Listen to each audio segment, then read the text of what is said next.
ফেরাউন বেঁচে ছিল হলো 1600 বছর, এরা ছিল 16 বছর। সংখ্যার যে মিল হলো কেমনে বুঝলাম। এটা সংখ্যার মিল আছে কিনা বলেন? চরিত্রর মিল ছিল। ফেরাউন এমন কোন আকাম কুকাম নাই যা ছিল না। তার ক্ষমতা থাকার জন্য ইউযাব্বিহুনা আবনাআকুম ওয়া ইস্তাহয়ুনা নিসাআকুম, ছেলের সন্তানগুলোকে একদম জিন্দায় মেরে ফেলতো, মেয়ে সন্তানগুলোকে জীবিত রাখত। কেন? নেতৃত্ব যেন না তৈরি হয়।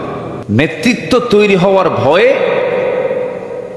মার পেট থেকে সন্তান চিরে বের করে হত্যা করত।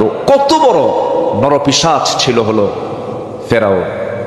এই পৃথিবীতে যারাই আজও যারা হত্যার রাজনীতি করতে চান, হত্যার রাজনীতি করেন, এদের ব্লাড টেস্ট করলে ধরা পড়বে এদের মধ্যে আছে হলো ফেরাউনের রক্ত।